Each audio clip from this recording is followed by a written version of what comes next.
जय Hind. Hello everyone.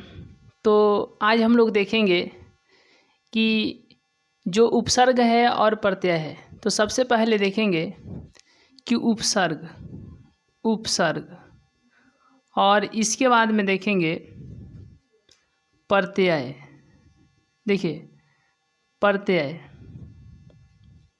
तो इसमें सबसे पहले क्या देखेंगे कि देखिए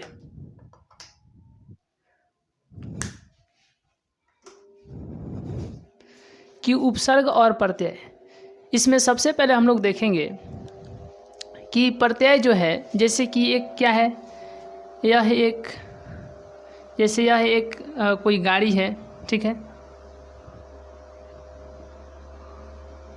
यह एक कोई गाड़ी है और इसका जो पछला देखिए, ये जो पीछे का जो चक्का है यह क्या है, प्रत्यय है।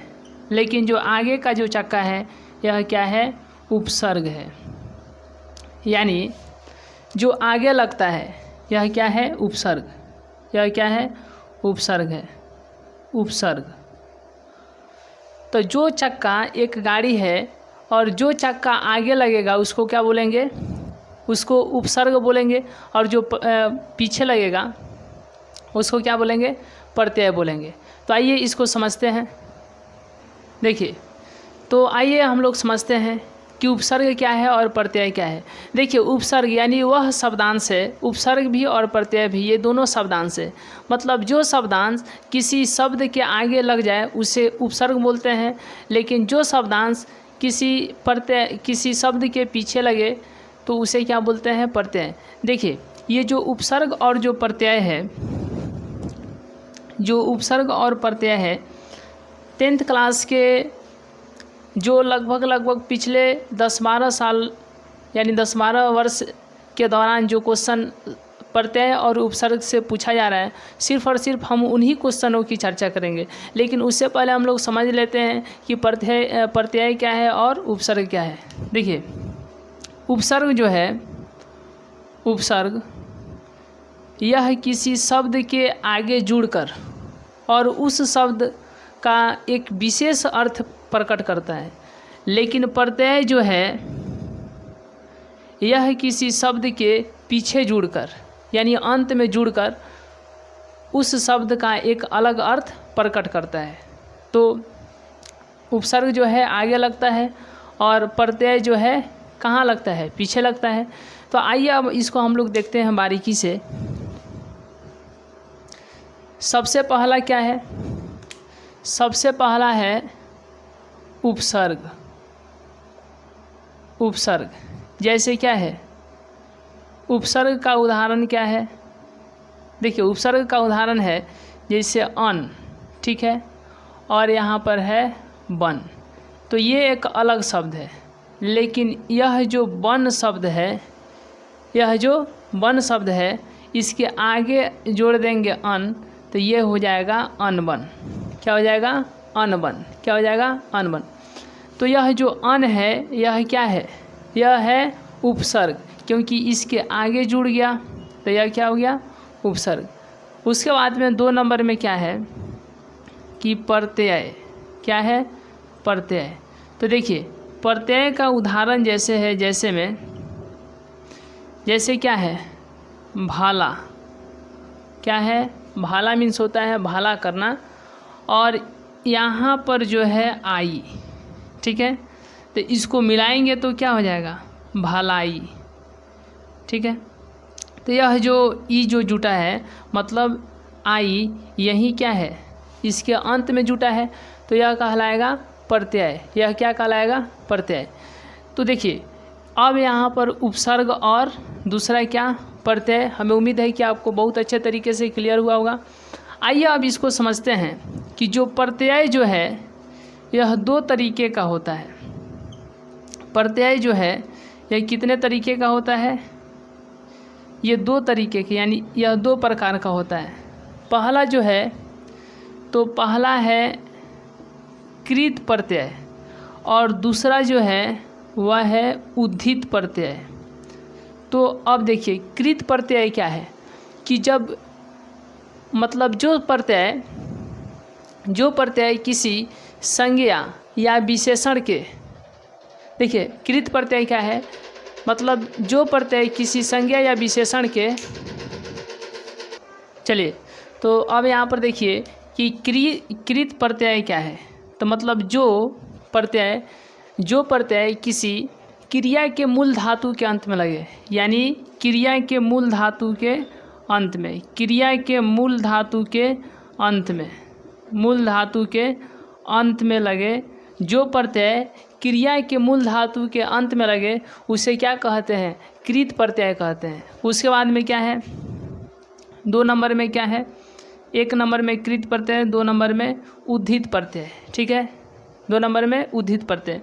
देखिए यह जो है संज्ञा या विशेषण, यानी जो प्रत्यय संज्ञा या विशेषण, जो प्रत्यय संज्ञा या विशेषण के अंत में लगे उसे क्या कहते हैं, तो उसे कहते हैं उद्धित प्रत्यय।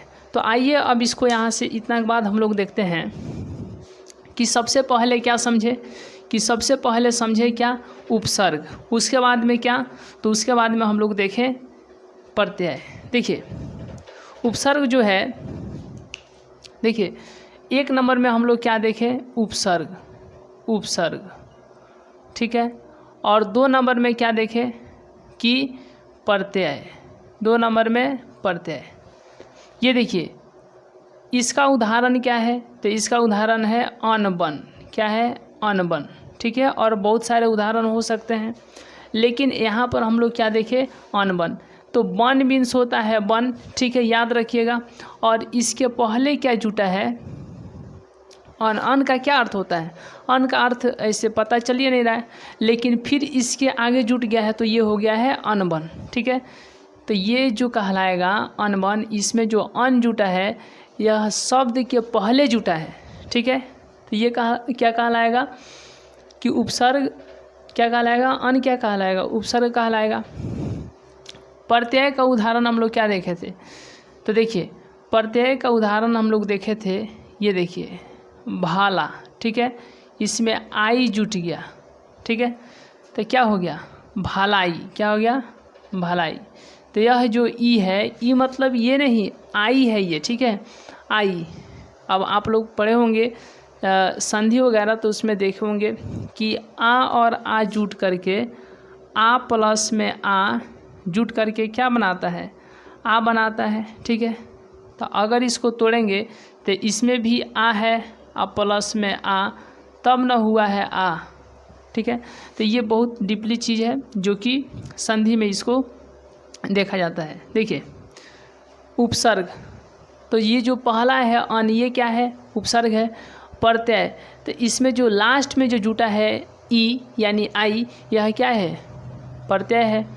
ये देखिए यह जो प्रत्यय है यह कितने तरह के होते हैं, ये 2 प्रकार के होते हैं।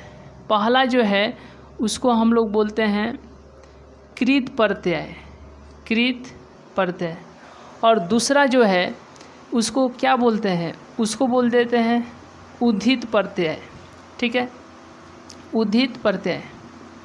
देखिए जो प्रत्यय यदि क्रिया के मूल धातु के अंत में जुड़ेगा, यानी जो प्रत्यय क्रिया के मूल धातु के अंत में जुड़ेगा उसको क्या बोलेंगे, तो उसको बोलेंगे कृत प्रत्यय।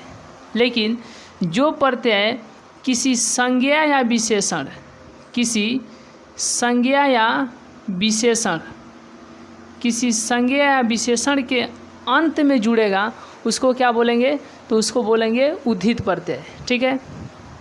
तो उपसर्ग क्या है, तो उपसर्ग वह शब्दांश जो किसी शब्द के पहले लगकर उस शब्द का अर्थ एक विशेष अर्थ प्रकट करता है, उसे क्या कहते हैं, उपसर्ग कहते हैं, ठीक है। और प्रत्यय क्या है, तो जो शब्दांश या वह शब्दांश जो किसी शब्द के अंत में जुड़कर उस शब्द का एक अलग अर्थ प्रकट करता है उसे कहते हैं प्रत्यय। देखिए प्रत्यय जो है यह 2 प्रकार का होता है, पहला जो है कृत प्रत्यय और दूसरा क्या है, उद्धित प्रत्यय।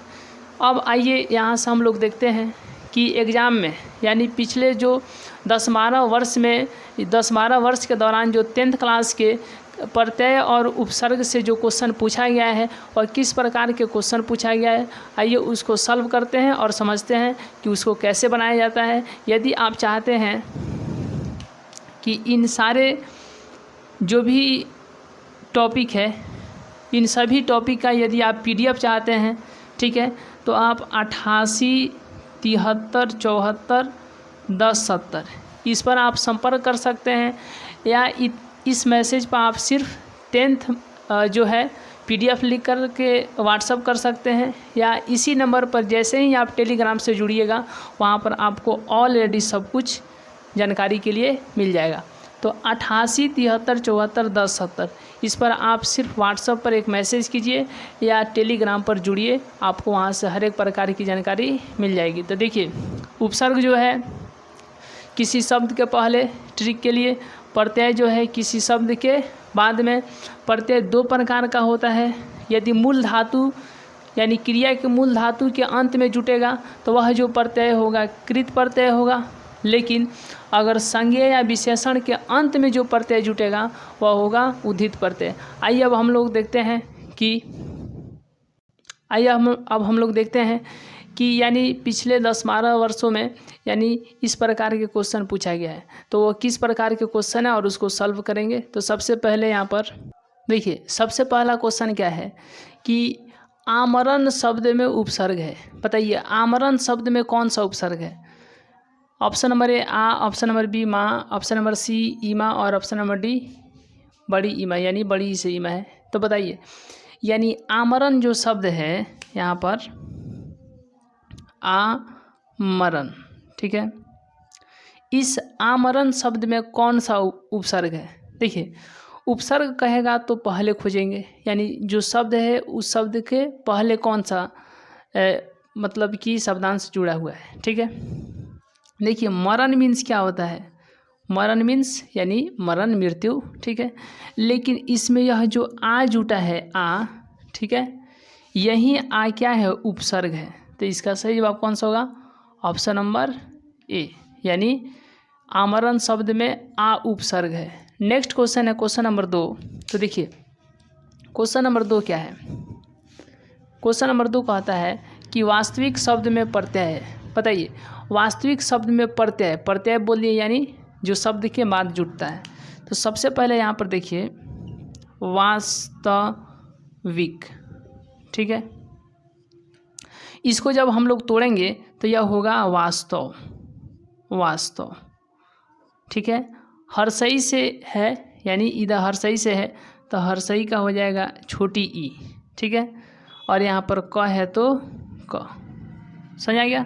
अब वास्तव प्लस में ई जोड़ेंगे तो ये क्या हो जाएगा, ये हो जाएगा वास्तविक। तो वास्तव में जुटा हुआ है क्या, इक, वास्तव में जुटा हुआ है क्या, इक जुटा है, क्या जुटा है, इक। तो बताइए यह अंत में जुटा है कि पहले जुटा है, अंत में जुटा है मतलब प्रत्यय है। तो बताइए वास्तविक शब्द में प्रत्यय है कौन सा। तो इसका सही जवाब होगा ऑप्शन नंबर डी, यानी इक जुटा है। नेक्स्ट क्वेश्चन देखिए क्वेश्चन नंबर 3। क्वेश्चन नंबर 3 देखिए, बताइए इसका सही जवाब कौन सा होगा। यहाँ पर झूला है, यानी झूला शब्द में कौन प्रत्यय है। झूला जो शब्द है इस झूला शब्द में कौन सा प्रत्यय है। तो देखिए यहाँ पर सबसे पहले क्या है, झूला, क्या है, झूला, ठीक है, झूला।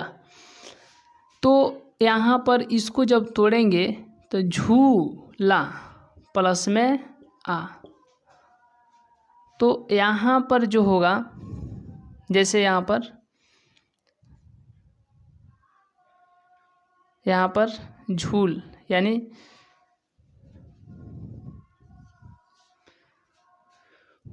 झूला शब्द में कौन सा प्रत्यय है। तो देखिए झूला शब्द में कौन सा प्रत्यय है बताइए।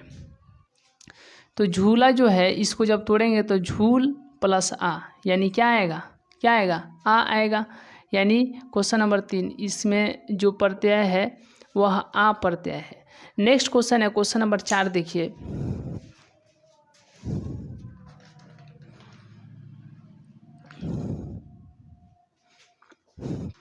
क्वेश्चन नंबर 4,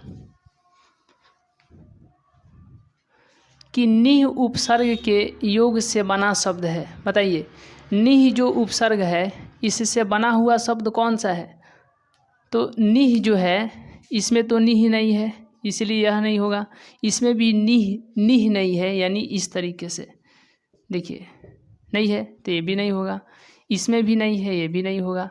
यहाँ पर नी है, देखिए यहाँ पर नी है तो यहाँ पर क्या है? निःशुल्क, और ऐसा लिखा भी जाता है निःशुल्क, यानी इसका सही जवाब होगा ऑप्शन नंबर डी। देखिए ये मतलब प्रत्यय और उपसर्ग से इस प्रकार के क्वेश्चन पूछे गए हैं एग्जाम में। आइए अब इसके बाद हम लोग नेक्स्ट देखते हैं।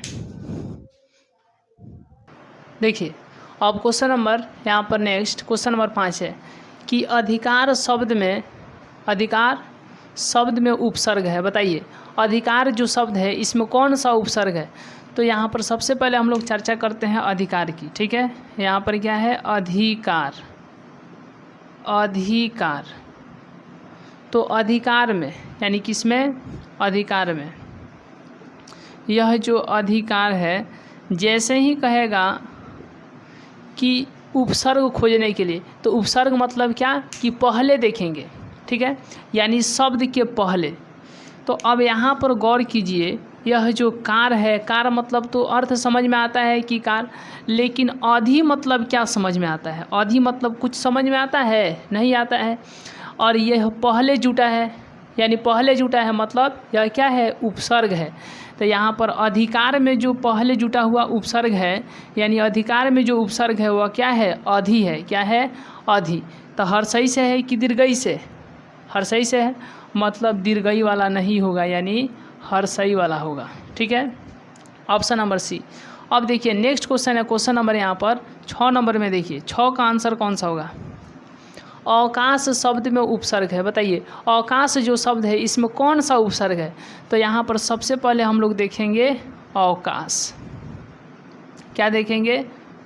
अवकाश।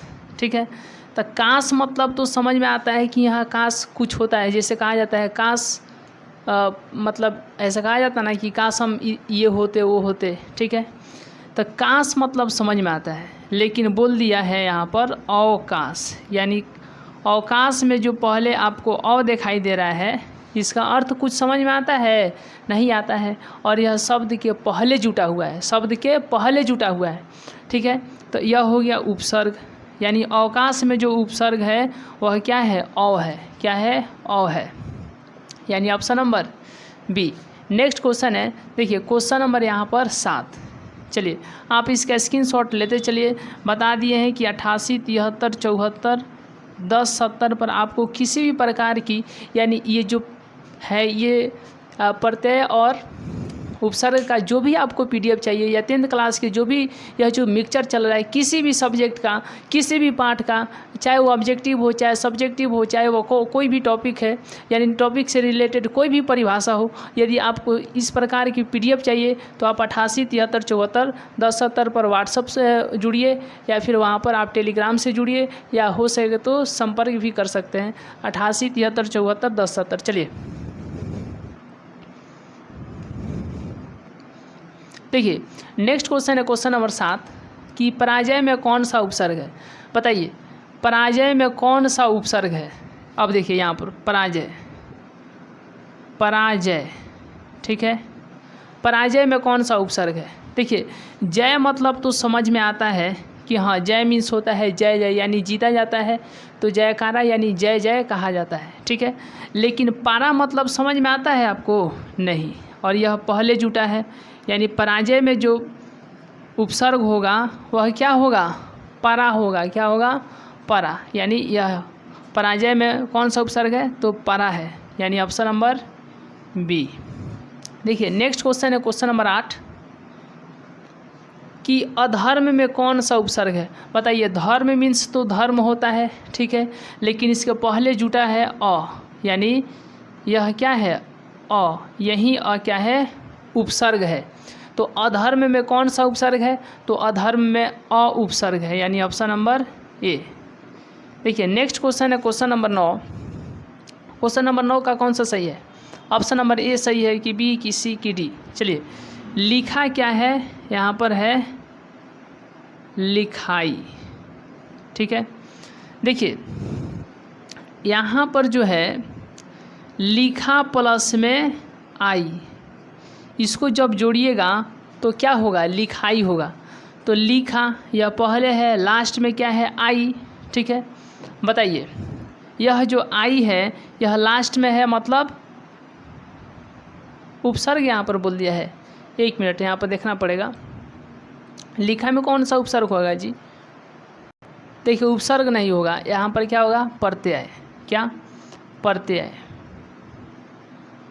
प्रत्यय। देखिए तो लिखा प्लस में आई मिल कर के क्या होता है, लिखाई होता है। ठीक है, तो यह पहले है और लास्ट में क्या जुट रहा है, आई, यानी आई क्या हो जाएगा, प्रत्यय होगा।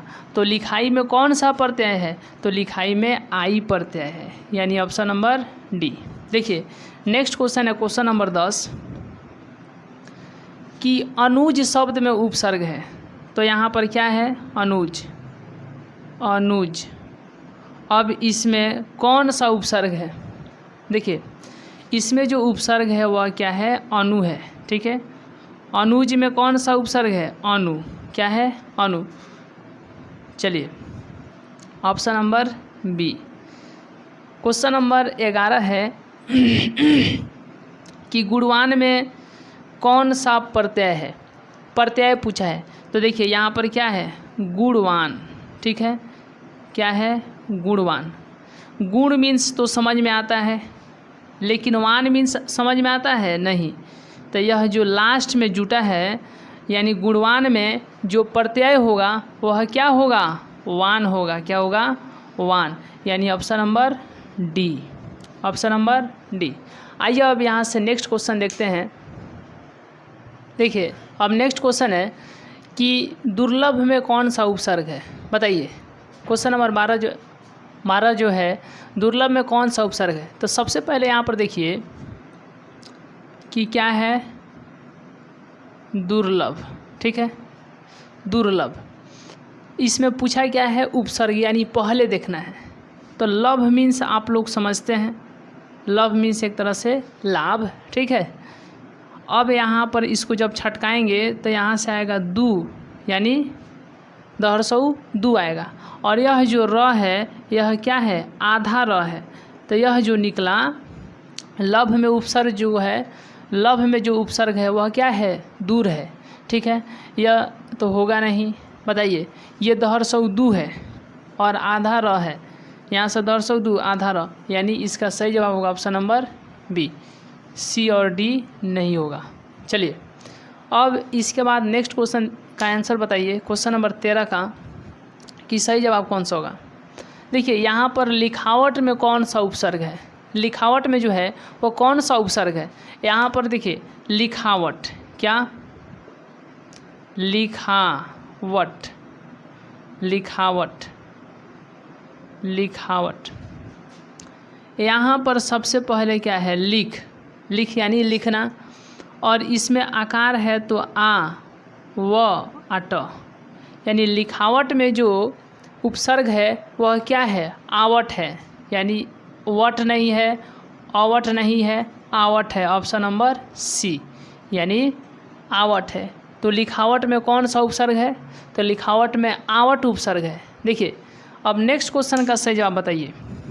नेक्स्ट क्वेश्चन, क्वेश्चन नंबर 14 का, कि निर्जन में कौन सा उपसर्ग है, बताइए। निर्जन में कौन सा उपसर्ग है, ये भी बहुत आसान है। देखिए निर्जन, निर्जन, यहाँ पर क्या है, निर्जन है। जन मीन्स जानते हैं ना, जन मीन्स क्या है, लोग। तो इसको अलग कर दीजिए, जन को है अलग कर दिए। ठीक है, क्योंकि जन मीन्स जानता, और यहाँ से निकालिए नी, और ये क्या है, र है, लेकिन कैसा र है, आधा र है। तो जो निर्जन में उपसर्ग है वह क्या है, निर, यानी नरसैनी आधा र। तो नहरसैनी आधा र, यानी ऑप्शन नंबर बी होगा। चलिए ऑप्शन नंबर बी होगा। यहाँ पर ऑप्शन नंबर डी भी हो जाएगा, ये लिखने में मिस्टेकिंग है। ठीक है, वहाँ से दुर्गई होना चाहिए। तो 14 का कौन सा जवाब होगा, ऑप्शन नंबर बी, नीर। ठीक है, नेक्स्ट क्वेश्चन है क्वेश्चन नंबर 15 कि अंतिम में कौन सा प्रत्यय है, बताइए अंतिम जो है अंतिम में कौन सा प्रत्यय है। तो देखिए सबसे पहले यहाँ पर लिख देते हैं अंतिम, ठीक है। अब इसमें पूछा क्या है कि प्रत्यय, तो लास्ट में देखेंगे तो पहले जो है अंत, इसको अंत लिख देते हैं क्योंकि अंत एक अंतिम जो बना है अंत प्लस इम से बना है, ठीक है। हर्षई है ना, तो हर्षई यहाँ हर्षई जो है ये देखिए हर्षई जो है हर्षई को हटाएंगे तो छोटा ही होगा और म देख लीजिए, तो अंत प्लस इम जुटेगा तो क्या हो जाएगा अंतिम। तो उपसर्ग नहीं बोला है, क्या बोला है प्रत्यय, यानी बाद वाला को देखेंगे, बाद वाला क्या है इम है, इम, ठीक है। तो इसमें कौन सा प्रत्यय है, अंतिम में कौन सा प्रत्यय है इम, यानी option number C. Next question का सही जवाब बताइए, क्वेश्चन नंबर 16 का, क्वेश्चन नंबर 16 का कौन सा आंसर होगा। देखिए निस्तेज में कौन सा उपसर्ग है, निस्तेज, निस्तेज, निस्तेज, बताइए। तेज मीन्स तो आप लोग समझते हैं तेज, तो तेज को अलग कर दीजिए, बच गया निस, तो नहर सही नी आधा स है तो यहाँ पर आधा स, ठीक है। ये पहले है तो पहले लिख दिए, तो तेज और निस के मिलने से बना है निस तेज। तो तेज यानी उपसर्ग बोला है खोजने के लिए, तो पहले वाला को न लेंगे तो निस हो जाएगा। निस्तेज में कौन सा उपसर्ग है निस, यह निस नहीं यह निस, ठीक है, क्योंकि यह आधा स है और यहाँ पर भी आधा स आ रहा है, इसीलिए निस्तेज में कौन सा उपसर्ग है निस है, यानी option number C. Next question है क्वेश्चन नंबर 17, चलिए इसका सही जवाब कौन सा होगा। बुढ़ापा में कौन सा उपसर्ग है, इसका आंसर देखते हैं कि कितने लोग कमेंट बॉक्स में फट लिखते हैं। बताइए बुढ़ापा में कौन सा उपसर्ग है, बुढ़ापा में कौन सा उपसर्ग है। तो बुढ़ापा में उपसर्ग है ही नहीं, बुढ़ापा, बुढ़ापा में उपसर्ग है ही नहीं, ना ही प होगा, ना ही पा होगा, ना ही अपा होगा, ना ही आपा होगा। इसका सही जवाब होगा ऑप्शन नंबर डी, कि इनमें से कोई नहीं होगा, नन होगा, यानी इसमें से कोई नहीं हुआ, ठीक है। क्योंकि बुढ़ापा में तो उपसर्ग है ही नहीं, बूढ़ा यानी बूढ़ा, बूढ़ा प्लस में पा यानी आपा, ठीक है, यहाँ पर आ रहेगा तो बूढ़ा, ठीक है। बूढ़ा मतलब समझिए ना कि बूढ़ा में उपसर्ग नहीं है, बुढ़ापा में सॉरी बुढ़ापा में उपसर्ग नहीं है, इसमें है प्रत्यय, इसमें क्या है प्रत्यय, ठीक है।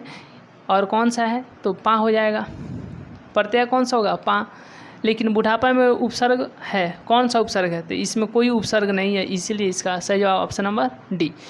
तो मिलते हैं नेक्स्ट वीडियो में, तब तक के लिए बहुत बहुत धन्यवाद।